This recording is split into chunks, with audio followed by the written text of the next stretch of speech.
우리 살아가는 모든 날들이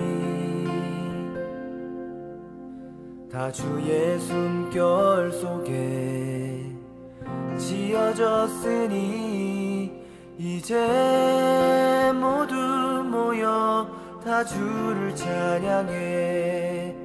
그는 영원토록 찬양받으실 줄.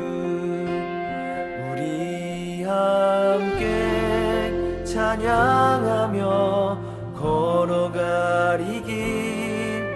우리 발걸음 그가 이끌어 주시리.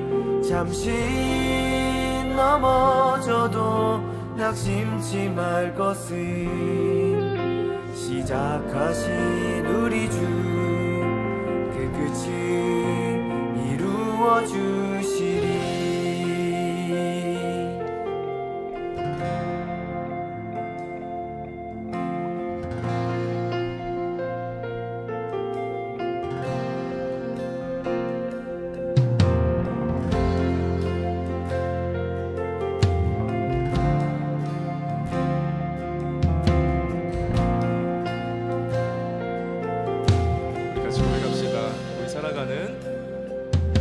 우리 살아가는 모든 날들이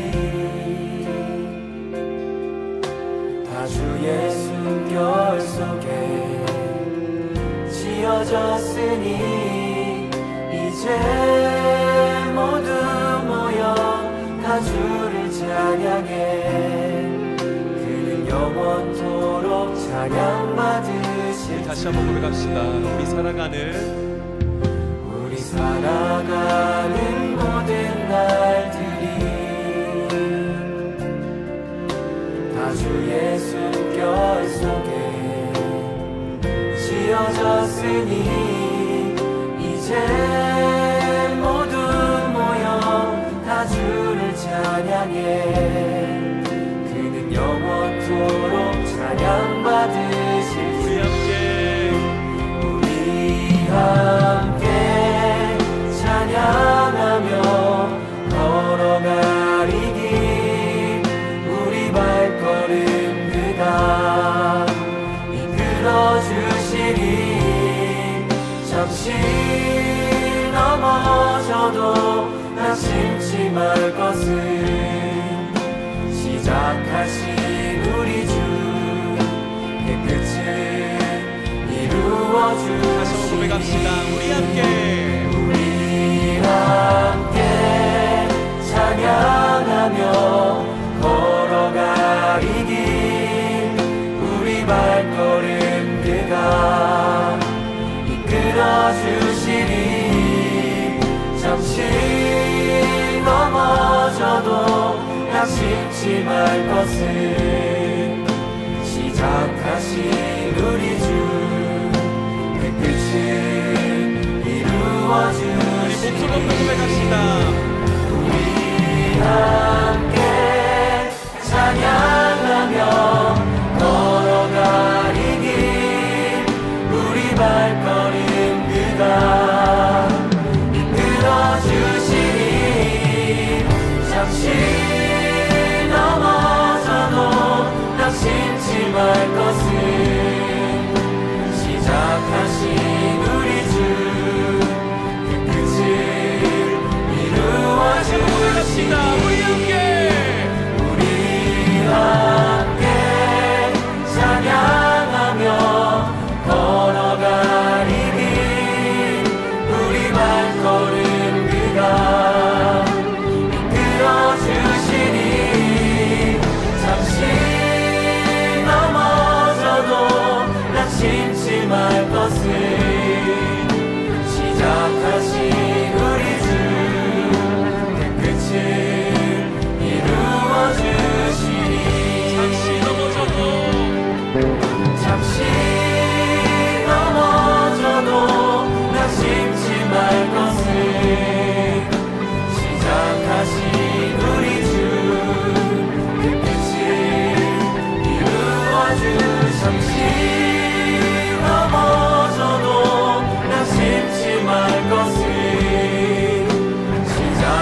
세린가족 여러분, 안녕하세요.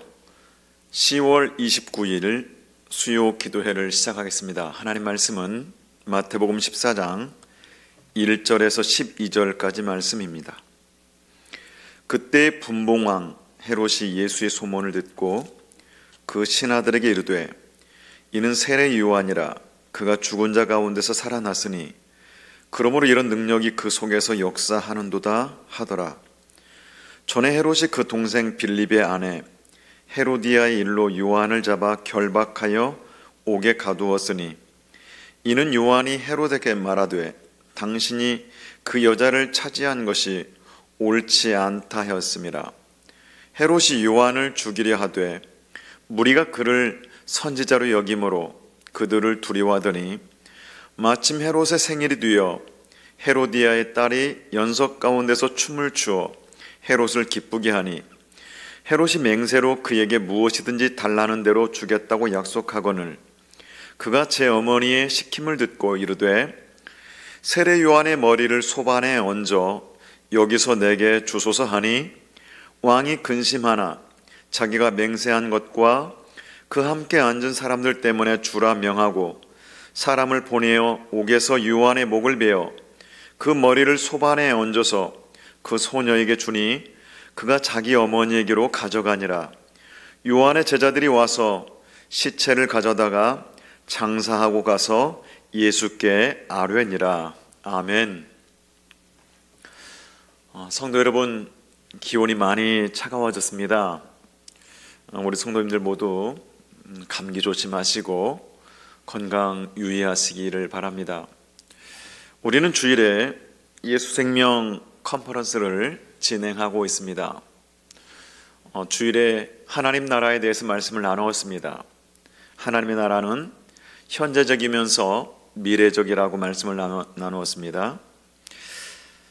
되게 많은 사람들이 하나님의 나라를 죽어서 가는 나라로 생각하고 있습니다.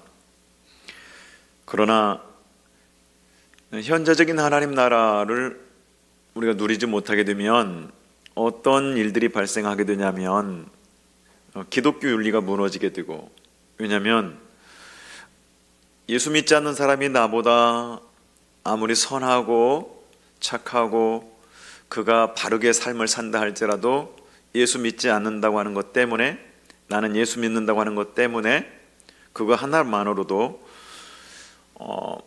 나는 구원받았으니까 너는 구원받지 못했으니까 라고 하면서 윤리가 무너진다고 하는 겁니다. 그리고 우리가 구원받았다고 하는 이거 하나만 미래적인 하나님의 나라를 강조하게 되면 우리는 자기 만족감과 자기 합리화에 빠지는 우를 범하게 된다는 겁니다. 그런데 여러분, 주님은 하나님 나라에 대해서 비유로 말씀하시는데 16번 말씀하십니다. 그런데 12번은 현재적인 하나님 나라를 말씀하시고 미래적인 하나님 나라는 4번 말씀하셨다라는 거예요. 우리 주님은 현재적인 하나님 나라를 더 많이 강조하셨습니다. 이것은 이 땅에서부터 하나님의 나라를 누려야 함을 말씀하고 있는 겁니다. 죽어서 하나님 나라를 누리는 게 아니라 이 땅에서부터. 하나님의 나라는 거듭난 사람들, 즉 예수님의 생명을 품은 사람들에게 하나님의 나라는 임합니다. 새로운 생명, 부활의 새 생명을 품은 사람들이 모여있는 그 공동체에 하나님의 나라 임합니다. 하나님의 나라는 하나님의 통치가 임하는 곳입니다. 우리의 가정이, 우리의 교회가, 우리의 삶의 현장이 하나님의 나라가 되기 위해서는 하나님의 통치가 임해야 됩니다. 하나님의 통치를 따르기 위해서는 우리가 우리 안에 옛사람이 없어야 됩니다. 그래서 우리는 자꾸 우리 안에 옛사람으로 가득하게 되면 하나님의 나라, 하나님의 통치 영역이 좁아지기 때문에 우리는 끊임없이 옛사람을 처리하면서 하나님의 나라가 내 안에서 확장되어져서 우리가 세상에 나갔을 때 더 하나님의 나라 지경이 넓어져야 됩니다. 이것이 주님이 말씀하신 너희들은 내 증인이 되라 라고 하는 증인입니다. 예수님을 믿으면서도 우리가 하나님 나라를 누리지 못하니까 세상적인 가치관을 자꾸 가져옵니다. 그래서 소유, 물질 이런 부분들을 누림이라고 생각을 합니다. 예수님이 우리 안에 계시면 예수님의 열매, 생명을 맺을 수밖에 없는 겁니다. 성령님이 내 안에 거하시면 우리는 성령의 열매를 맺을 수밖에 없는 겁니다. 하나님의 나라는 그 성령의 열매를 통해서 우리가 확인할 수 있습니다. 사랑하고 또 화평하고 기뻐하고 오래 참고 긍휼을 베풀고 적극적인 선을 행하고 충성하고 절제하고 이런 성령의 열매를 통해서 우리는 현재적인 하나님의 나라를 누려야 됩니다. 여러분, 미래적인 하나님 나라에 가게 되면 충성 거기에는 없습니다. 충성할 필요가 없는 곳이 완전한 미래의 하나님 나라잖아요. 오래 참음, 미래적인 하나님 나라에는 오래 참음 필요 없습니다. 그런데 이 땅 현재적인 하나님의 나라에서는 오래 참음이 필요합니다. 이걸 누려야 되죠. 하나님의 나라로 누려야 됩니다. 적극적인 선을 우리는 행하면서 하나님의 나라를 누려야 됩니다. 우리는 지금까지 예수님께서 배척받는 분위기 속에서 천국 복음, 하나님 나라 복음을 전파하시는 것을 우리는 말씀을 통해서 보았습니다.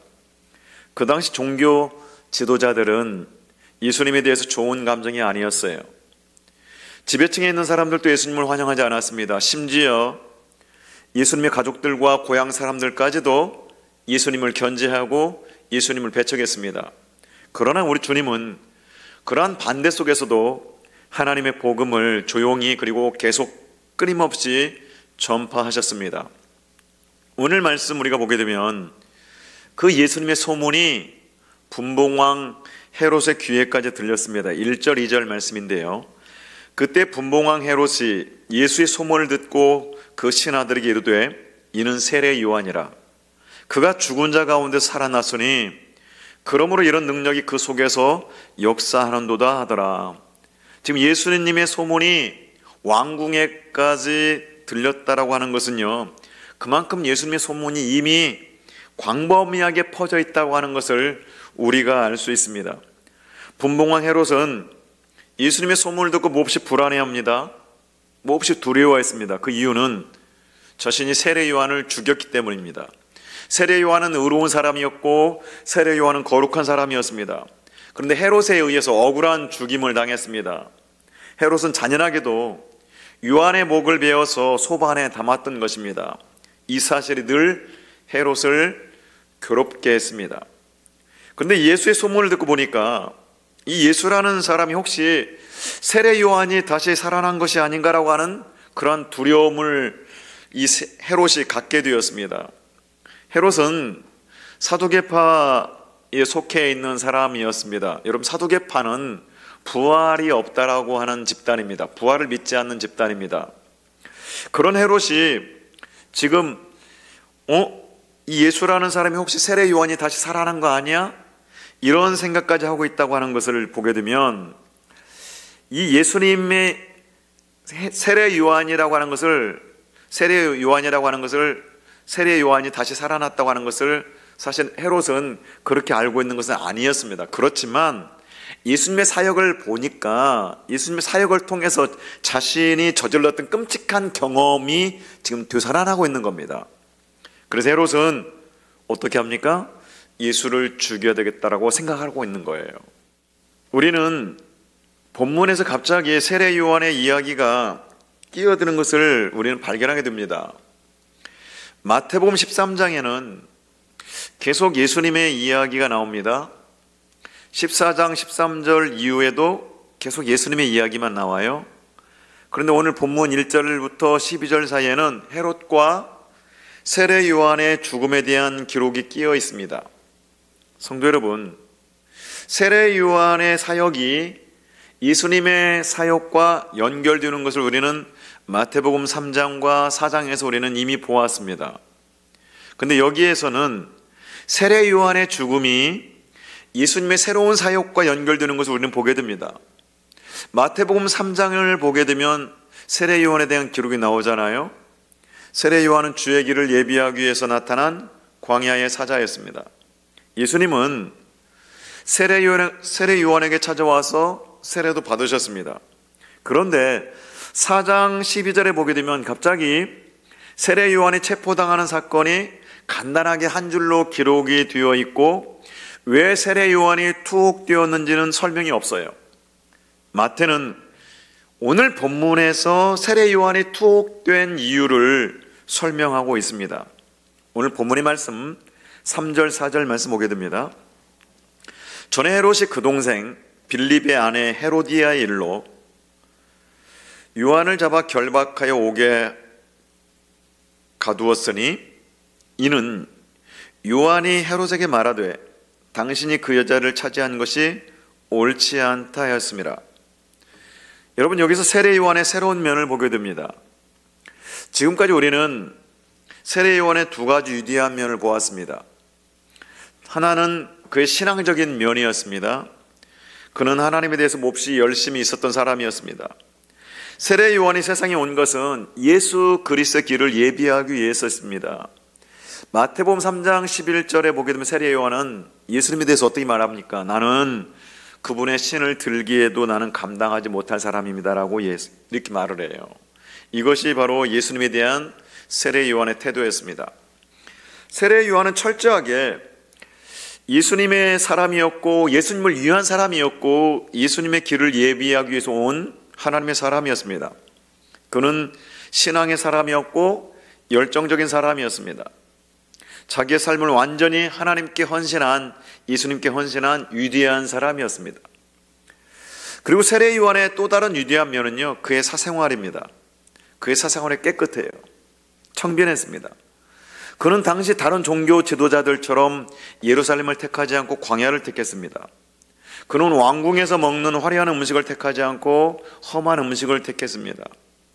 왕궁의 비단 옷을 입을 수 있음에도 불구하고 약대 토록과 가죽띠를 띠고 살았습니다. 세례 요한은 자신의 삶의 권력과 부와 허영을 허락하지 않았습니다. 그는 자신의 야망이나 성공을 생각해 본 적이 없었습니다. 전적으로 주는 삶을 살았습니다. 이것이 세례 요한의 삶이었습니다. 성도 여러분, 우리는 교회에 나올 수 있습니다. 교회에 나와서 말씀을 듣고 성경 공부할 수 있습니다. 하나님을 위해 헌신할 수 있습니다. 그러나 자기의 삶을 포기하라고 할 때 우리는 두려워해요. 그래서 자기의 자리를 떠나지 못합니다. 그 위치를 떠나지 못합니다. 그 환경을 떠나지 못합니다. 이것이 우리의 현실입니다. 그러나 세례 요한은 하나님을 위해서 포기하는 삶, 떠나는 삶을 살았던 사람입니다. 위대한 사람이죠. 근데 오늘 성경에 보게 되면 이 세례 요한의 더 놀라운 새로운 면을 보게 되는데요, 3절 4절에서 우리는 세례 요한의 어떤 신앙적인 모습이나 삶의 경건한 모습을 넘어서서 또 한 가지 독특한 면을 우리가 보게 되는데, 그는 불의에 대해서 정의감을 가지고 있는 사람이었습니다. 그는 불의를 보고 그냥 지나치지 않았습니다. 세상에 썩어가는 것을 볼 때에, 권력이 부패한 것을 볼 때에, 불의가 가득하고 득세한 것들을 볼 때 그는 세례 요한은 침묵하지 않았습니다. 분봉왕 헤롯은 대단한 사람이었습니다.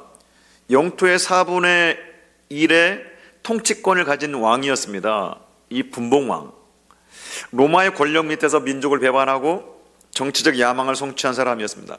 그의 권력은 대단했습니다. 사람을 마음대로 죽이고 잡아들이고 체포할 수 있는 그런 권력, 힘이 있는 사람이었습니다.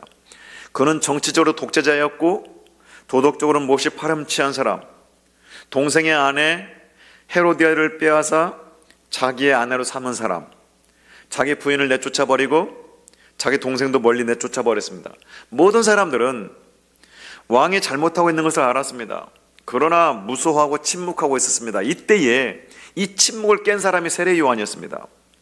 왕의 잘못을 지적한 분명히 자신에게 손해가 오고 어쩌면 죽게 될지도 모릅니다. 그런 말을 하지 않아도, 그런 걸 지적하지 않아도 세례 요한은 그의 깨끗한 삶을 유지할 수가 있었습니다. 그런데 세례 요한은 여기서 이 말, 헤롯의 잘못을 지적하고 있는 겁니다. 여러분, 여기서 우리들의 고민이 있는 것 같아요. 잘못인 줄 알면서 침묵하고 불의인 줄 알면서 눈을 감아버리는 일들이 우리에게 너무나 많이 있기 때문입니다. 교회에 열심히 나옵니다. 말씀 공부도 열심히 합니다. 큐티도 합니다. 개인 생활도 깨끗합니다. 남에게 해를 끼치지도 않고 악을 행하는 일도 없습니다. 그러나 오늘날 교회와 그리스도인들은 세상의 불의에 대해서 너무나 무력하고 무감각해져 있는 게 사실인 것 같아요. 세례 요한이 정치적인 행동을 한 게 아니에요. 그는 불의에 대해서 침묵하지 않았다고 하는 겁니다. 결국 세례 요한은 체포당하고 죽임을 당하게 됩니다. 그 이유는 종교적인 이유 때문이 아니었어요. 개인적인 삶 때문이 아니었습니다. 불의를 건드렸기 때문이에요. 오늘날 우리들이 불의에 대해서 침묵하고 있기 때문에 어쩌면 국가와 사회가 이 문제, 이런 지경에 이르게 되었는지 모르겠어요. 세상이 이처럼 타락한 것은 정치적 부재라기보다는 우리 그리스도인들의 침묵과 무기력함 때문인지도 모르겠습니다. 세례 요한은 모든 사람들이 침묵하고 있는 이 사실에 대해서 침묵하지 않았습니다. 불의를 지적하였고 불의에 항거하였습니다. 물론 세례 요한이 이 불의를 지적했다고 해서 그 시대가 변했다라고 말할 수 없습니다. 그 시대는 세례 요한뿐만이 아니라 예수님까지도 처형할 수밖에 없는 그런 비참한 시대였기 때문입니다. 그러나 우리가 이 말씀에서 배워야 할 점은 그럼에도 불구하고 세례 요한의 이 신앙과 청빈한 삶뿐만이 아니라 불의에 항거하고 그 결과로 인해서 죽은 그의 의로운 삶이 오늘 우리 그리스도인들의 모범으로 아름답게 빛나고 있다고 하는 사실을 우리가 기억해야 되고 우리가 이 길을 우리가 본받아야 된다고 하는 겁니다. 우리가 가야 할 길이죠. 그러면 세례 요한을 죽인 헤롯은 어떤 사람입니까? 그는 죄책감으로 인해서 양심의 가책을 받고 있는 사람이었습니다. 2절 말씀 보게 되면 이 헤롯은 심각한 죄책감에 시달리고 있는 것이 분명했습니다. 2절 말씀 볼까요? 그 신하들에게 이르되 이는 세례 요한이라 그가 죽은 자 가운데서 살아났으니 그러므로 이런 능력이 그 속에서 역사하는도다 하더라. 예수님이 사역하시는 것을 보면서 야 저건 세례 요한이다라고 말하고 있는 겁니다. 지금 극도의 정신착란이 일어나고 있는 걸 보게 됩니다. 자기가 저지른 무서운 죄에 대한 그 공포감, 깊은 양심의 가책, 그것으로 인한 불안, 초조, 두려움이 그를 지금 지배하고 있는 것을 보게 됩니다. 여러분 이런 사람이 권력을 가지고 있으면 그게 무엇 하겠습니까? 이런 사람들이 돈을 가지고 있으면 그게 뭐가 되겠습니까? 밤마다 죄책감과 양심의 고통과 악몽에 시달린다면 이처럼 불행한 사람이 어디 있겠습니까? 어떤 사람이 행복한 사람일까요? 자유를 누리는 사람, 양심의 자유와 마음의 평화를 누리고 있는 사람. 그래서 시편 32편 1절은 이렇게 말씀합니다. 허물의 사함을 받고 자신의 죄가 가려진 자는 복이 있도다. 여러분 인간을 가장 괴롭히는 것은 죄책감이에요. 죄의식입니다. 주님이 우리에게 오셨다고 하는 게 얼마나 큰 복인지 모릅니다. 시편 32편 4절 말씀, 주의 손이 주야로 나를 누르시오니 내 진액이 빠져서 여름 가뭄에 마름같이 되었나이다. 여러분 심각한 죄책감에 사로잡히면 그 어느 누구도 벗어날 수 없는 것 같아요. 예수 그리스도는 우리의 죄를 씻어주시는 분이세요. 우리가 예수 그리스도를 믿는 가장 큰 이유 가운데 하나는 우리의 죄를 용서해 주시기 때문입니다. 대신 속량해 주시기 때문에. 그리고 주님이 십자가에서 우리의 죄를 대신해서 대신 죄의 값을 치렀다고 하는 이 속량의 은혜는요, 그 무엇과도 바꿀 수 없는, 표현할 수 없는 충격적인 은혜인 거예요. 그런 은혜를 입고 있는 사람들이 바로 저와 여러분들입니다. 헤롯은요, 순간적인 쾌락을 위해서 부도덕한 삶을 선택한 사람이었습니다. 원래 그의 부인은 아랍 왕의 딸이었습니다. 그런데 동생의 아내인 교활하고 유염한 이 헤로디아를 새 아내로 맞이했습니다. 헤롯은 순간적인 쾌락 때문에 두 가지 잘못을 저지르잖아요.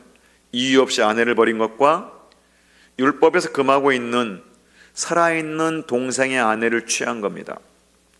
그는 파렴치하고 부도덕한 선택을 한 사람이었어요.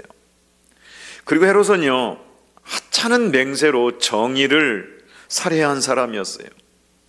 누구든지 자기의 약점과 죄를 지적당하면 싫어합니다.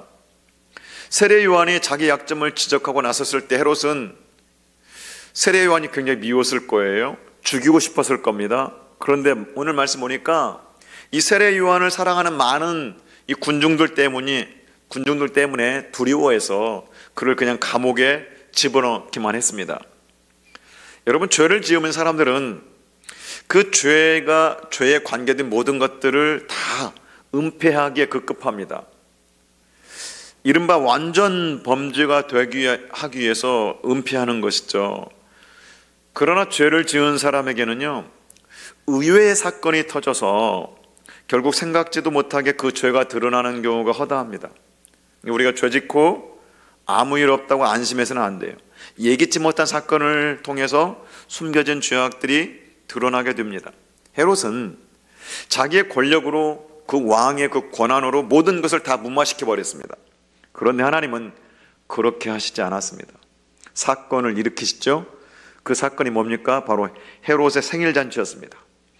오늘 본문의 말씀 6절 7절 말씀이죠. 마침 헤롯의 생일이 되어 헤로디아의 딸이 연석 가운데서 춤을 추어 헤롯을 기쁘게 하니 헤롯이 맹세로 그에게 무엇이든지 달라는 대로 주겠다고 약속하거늘 이 헤롯의 생일잔치에 많은 사람들이 헤롯을 축하하러 지금 모였습니다.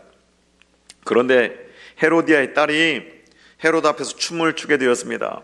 헤롯이 얼마나 기뻤는지 즐거워하다가 또다시 실수를 저지르네요. 야, 네가 무엇이든지 원하는 대로 내가 다 주겠다 약속합니다. 맹세합니다. 마가복음 6장 23절 말씀 보게 되면요, 나라의 절반까지도 주겠다라고 맹세를 해요. 여러분, 어떻게 한 여자의 춤에 대해서 이런 약속을 할 수가 있을까요? 이게 바로 헤롯의 허영심이에요. 헤롯의 소영웅주의를 우리가 보게 됩니다.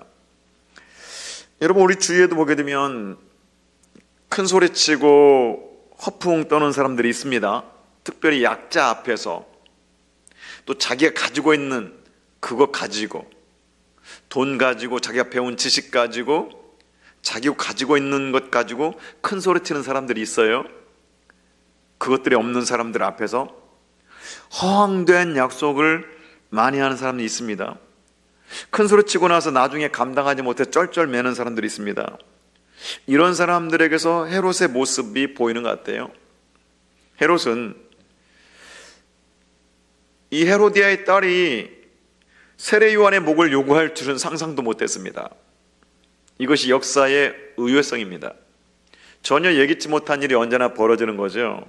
그래서 항상 우리가 깨끗하게 살아야 되고 밝게 살아야 되는 이유가 여기에 있습니다. 어둠은 언제나 노출되게 되어 있고 어둠은 언제나 어떤 사건을 만나게 되어 있기 때문에 그렇습니다. 오늘 8절 말씀 봅니다. 그가 제 어머니의 시킴을 듣고 이르되 세례 요한의 머리를 소반에 얹어 여기서 내게 주소서 하니, 이 어린 딸이 헤로디아가 시키는 말만 듣고 세례 요한의 목을 요구합니다. 비로소 헤롯은 자기의 잘못을 깨닫고 고민에 빠졌습니다. 여러분, 헤롯은요, 세례 요한이 의로운 사람인 줄 알았어요. 거룩한 사람인 줄 정말 잘 알고 있었습니다.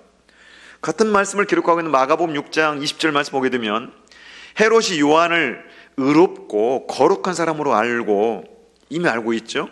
두려워하여 보호하며 또 그의 말을 들을 때에 크게 번민하면서도 달갑게 들음이러라.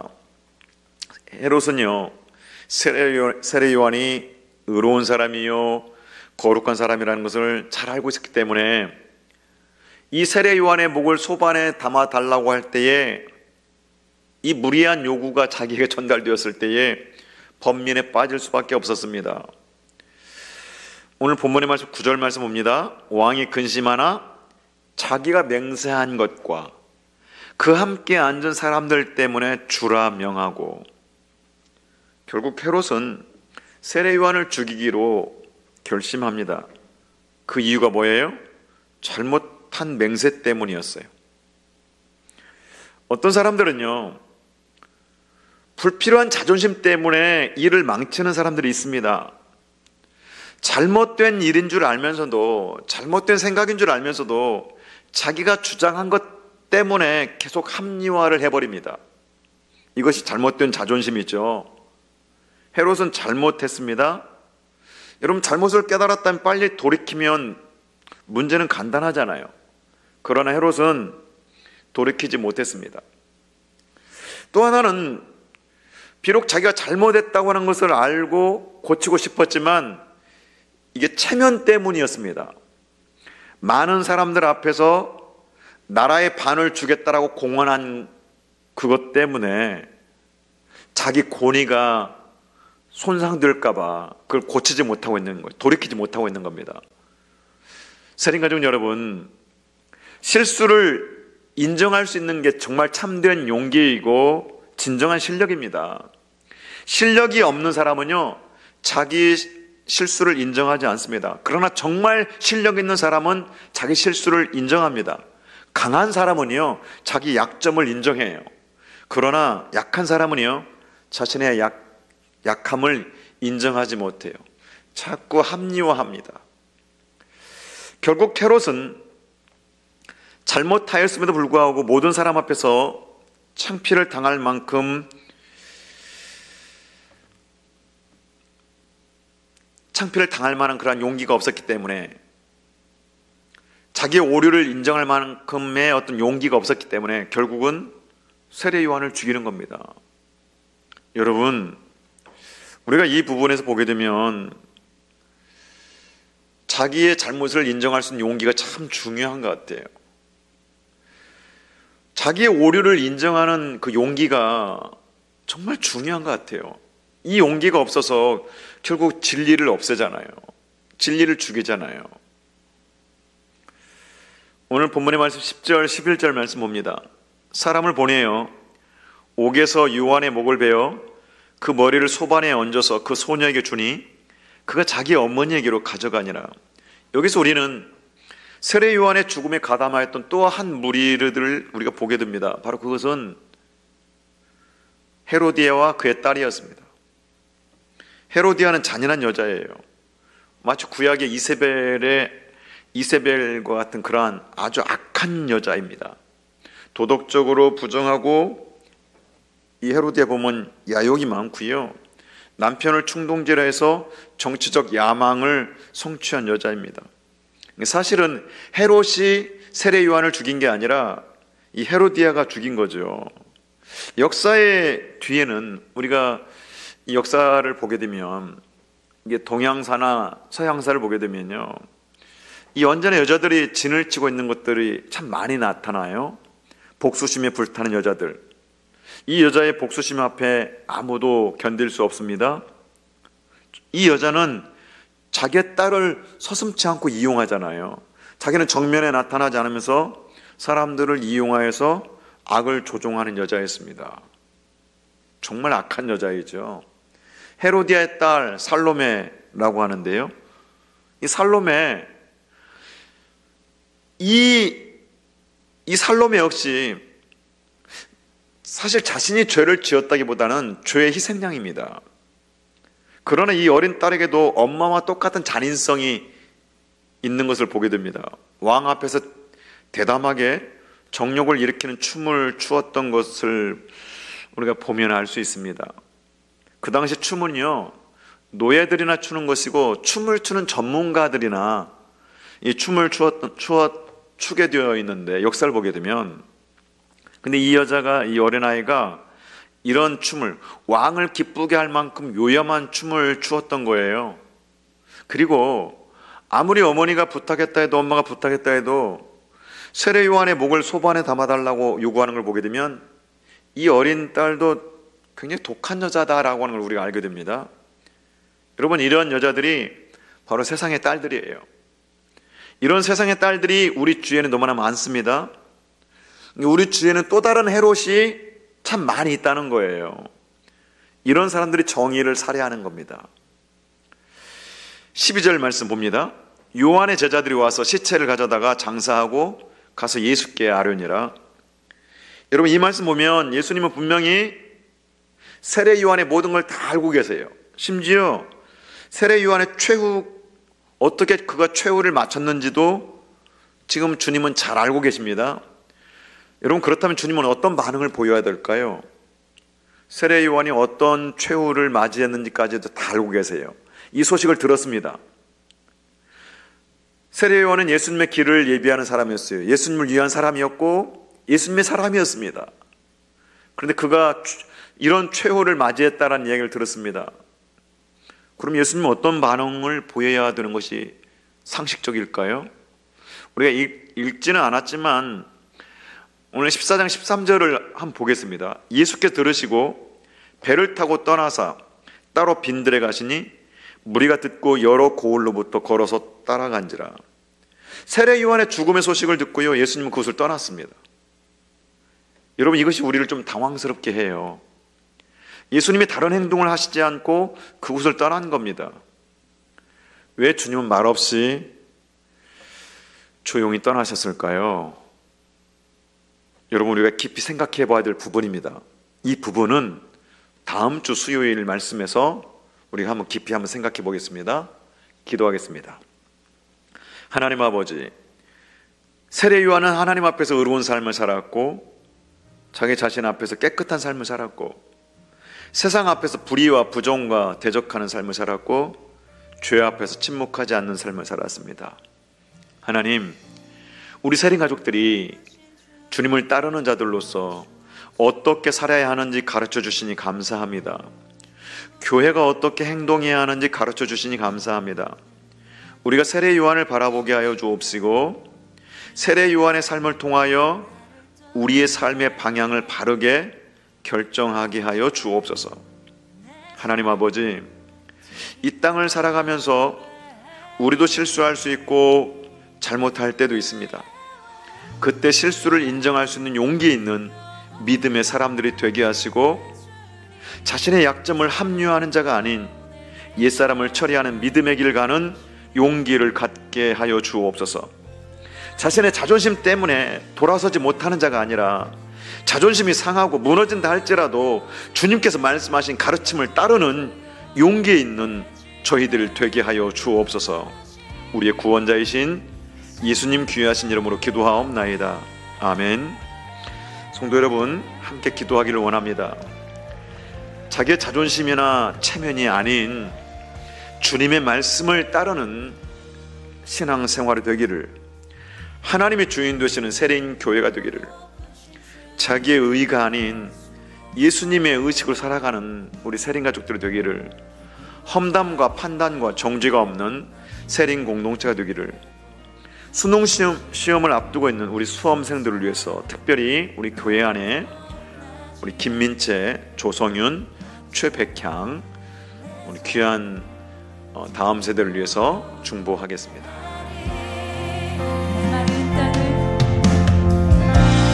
메마른 땅을 나 온종일 걸어간대도 주님께 드릴 것 오직 눈물뿐이라도 영원한 주 약속 내게 새겨져 있기에 주 앞에 내 삶을 드리며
내 안에 가득한 세상에 소리를 뒤로 한 채 오 주여 당신 앞에 겸손히 엎드립니다.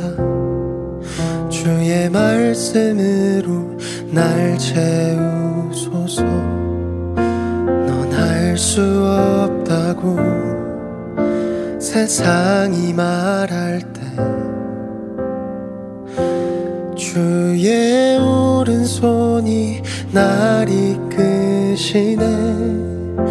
넌 자격 없다고 내 영혼에 외칠 때 주의 보혈이 의롭다 하시네.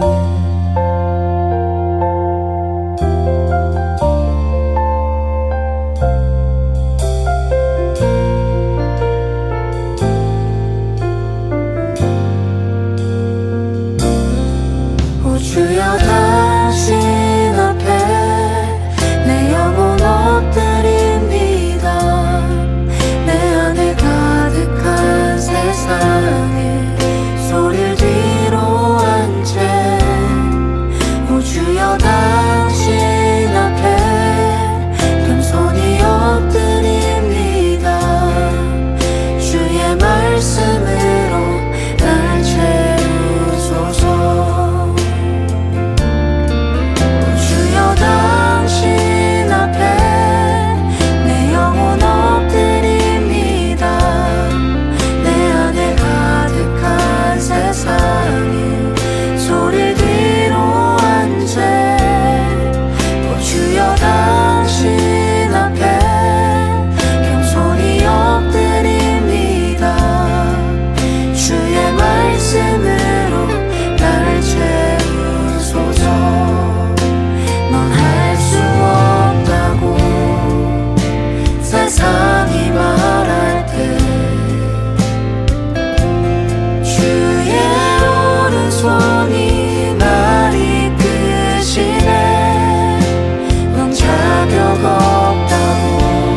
속에 헤맬 때 못 박힌 두 손이 안아주시네. 다 의미 없다고 내 삶을 외면할 때 주의 자녀라 나를 부르시네.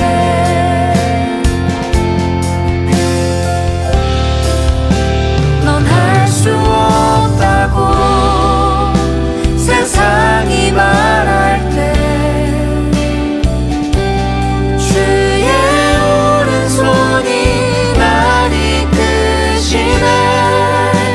넌 자격 없다고 내 영혼에 외칠 때 주의 보혈이 외롭다 하시네. 나는 안 된다고 의심 속에 헤맬 때 못 박힌 두 손이 안아주시네.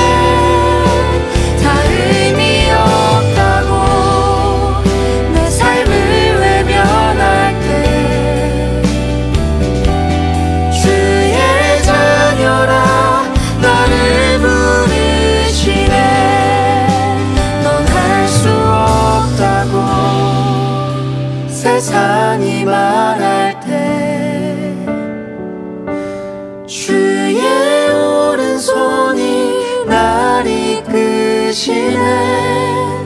넌 자격 없다고 내 영혼에 외칠 때